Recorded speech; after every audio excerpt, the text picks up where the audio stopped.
Hello, this is Scott Farrell, Director of Rockford Operetta Party. I promised you a video where I answer some questions about things. Got a list here. And here we go. No particular order. Thank you for all the questions you sent in. Some of these are very interesting. Right off, where do you get your singers? I got my singers for the productions from all over Rockford area. I would go to choirs, community choirs, church choirs. Some of them were known singers. Some of them were from out of town. I would go to theater groups and get whatever help I could. Others were recommended to me. Sometimes they would have friends that would be singing as well. And they would come to me and they'd audition for me and I'd give them a part in my show. And sometimes it didn't always have the best results. Most of the time, when somebody was brought on, a friend of someone in the cast, it worked out very well. There were a couple occasions where it kind of did not. And we didn't have the numbers that we should have had for some of the productions that we did. But that was always a problem for me. Casting was always, this is a different question entirely. Casting was always a difficulty for me because I didn't always have access to the talent that was necessary to put on the shows exactly as they were intended. But you go to war with the army that you have, and you put on the best show based on what's available to you. But I got them from all over the Rockford area. Some of them came from Chicago. We had one guy who came from Peoria many years ago. Sometimes I would get them from Wisconsin, not too often, but occasionally. And we had some really good shows because I was able to get so many singers from so many diverse singing backgrounds. See, next question. Favorite operetta to produce and why? I think my favorite opera to produce had to be El Capitan in 2017. We had a strong cast. We had an excellent accompanist in Eric Dean. And it was just fun to do. We came to rehearsal. We were excited about it. There was no real backstage drama. There was no front stage drama. And the advertising went well. The performances went well. And I really had a lot of fun doing that. I wanted to do more shows like that. And well, that just didn't happen because times change, talents change, audiences change, and interests change. Anyway, that was my favorite to produce because it was well sung. The accompaniment was really good. We had the Auburn High School marching band for that performance. And that was a nice tie-in. They got to play the El Capitan March that's so familiar to marching bands. So that was my favorite. Why did you start the Rockford Operetta Party? There was no outlet for the kind of shows that I wanted to see in the Rockford scene. We wanted to do Gilbert and Sullivan operas and related content, and nobody else was doing it. The only one that I knew of in recent history had to be when I did the Mikado at East High, and that was my senior year. So it's a while ago. And prior to that, some productions at the Mendelssohn Club. No, it was a Starlight. It was a Starlight in the 80s. So I needed something that I knew something about. And I wanted to create this company for people who enjoyed this sort of thing. The audience was definitely there. It just needed to be cultivated. And I certainly had the singers for it on occasion. On occasion. That's generous. But I started it because it wasn't being done, and the nearest outlets were in Chicago, or in Madison, or Milwaukee, or other major metropolises. That's pretty much it. I wanted this, it wasn't here, and as artists we create that which is not there. Moving on. I don't have much for that question, sorry. This was more of a personal question for me.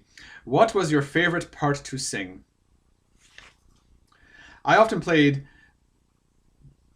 baritone characters, the funny man or the fat part, and something that would provide me a lot of singing, a lot of comedy, and that was more out of necessity than anything. But I think my favorite role had to be as Dick Deadeye in HMS Pinafore.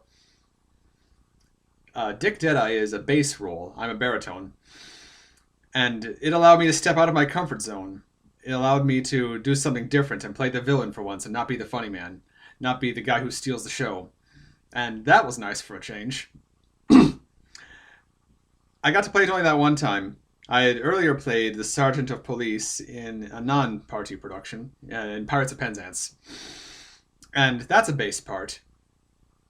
But it didn't allow me much scope back then. Dick Deadeye was different. So that was really about me more than it was about the company. What was the most difficult operetta?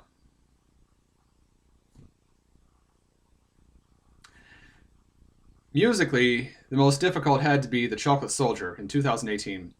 This opera is translated from the German to English, and the translation, unfortunately, is not very good in places. It looks like it's translated note for note, and rhythm for rhythm, and word for word. And sometimes it had awkward phrases and things that were uncomfortable to sing and fought the natural rhythm of the words that were assigned to it. And sometimes the meaning was lost in translation. So we had to work hard to straighten some of that mess out, because the English score does not really indicate what it should be. It flows better in German. And we had to make a few corrections. I had to drill a few reassignments of rhythmic patterns into the singers, because what their eyes see on the page disagreed with what I was asking them to sing.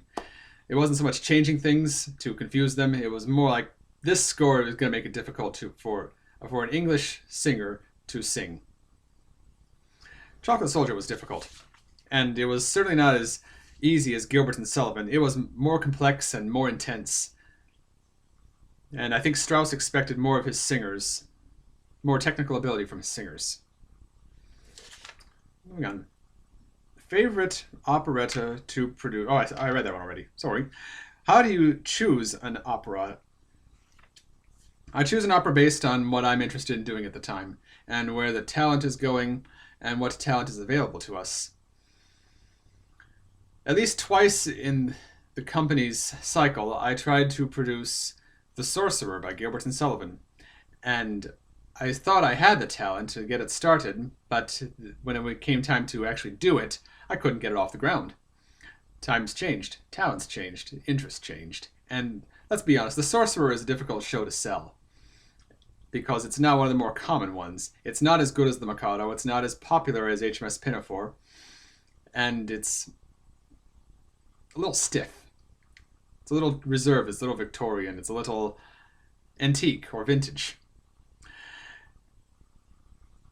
So I choose an opera based on what I think I can reasonably accomplish with a small group of singers.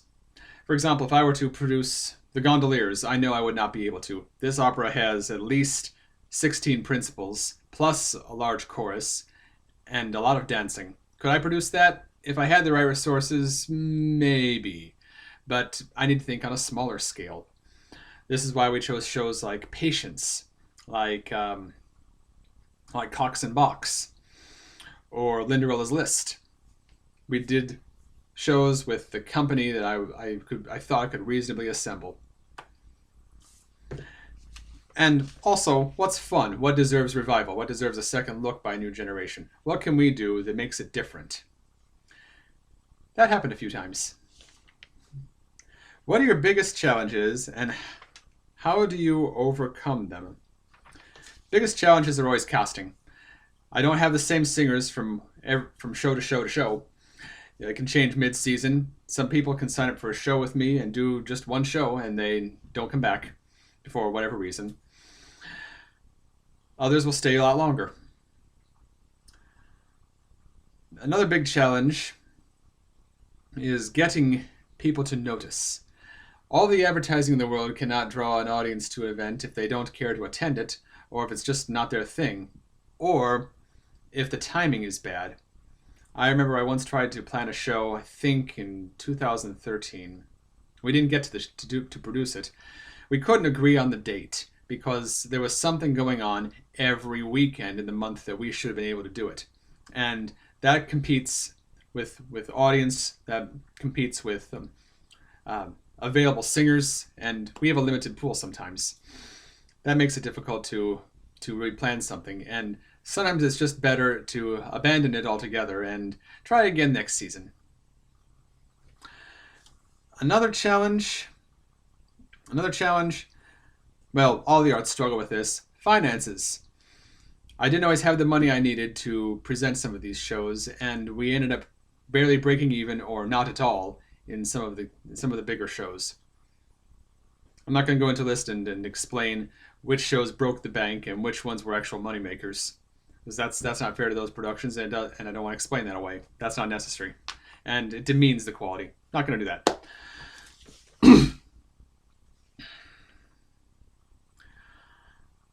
What else? No, I think that was all the questions. All